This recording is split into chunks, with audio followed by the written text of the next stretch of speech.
Sri Lanka's primary source of foreign assistance in this outstanding debt in 2022, assisted in bond repayments, totaling $500 million.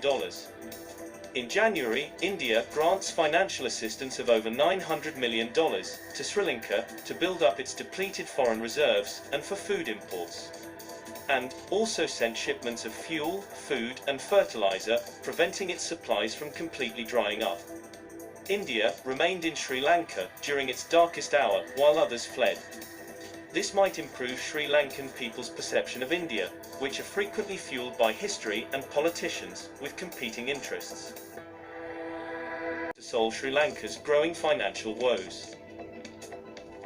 With China missing and West falls short to provide assistance to the crisis-hit island nation, Sri Lanka is receiving concrete financial assistance from no one but India. As foreign investment dried up, India emerged as the top lender to Sri Lanka. India has provided $3.8 billion in assistance to Sri Lanka and plans to provide additional financial assistance. Assistance from China, whose investments in Sri Lanka account for a large portion of the country's external debt burden today, pales in comparison to the timely credit extended by India to Sri Lanka to help it recover from the crippling balance of payments crisis that has thrown the entire country into financial and political chaos. Chinese predatory lending has been widely discussed in the context of Sri Lanka's current problems, but it is only one portion.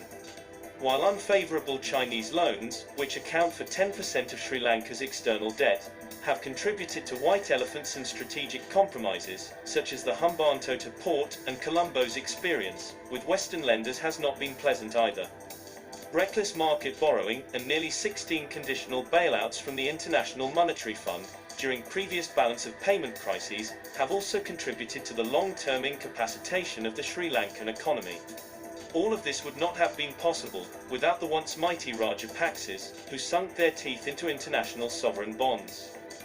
ISBs, which are instruments of capital market borrowing, with unfavorable interest rates above 6%, drained Sri Lanka's reserves. Colombo also agreed to pay him off over a 5 to 10 year period.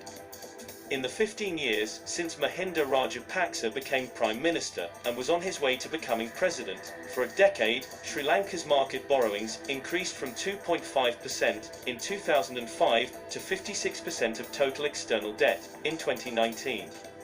Despite the Forex crisis, the Sri Lankan government paid off a $500 million sovereign bond this year to the Western institutions because of its careless market borrowing from Western institutions, which are now in a position to sue Colombo for default.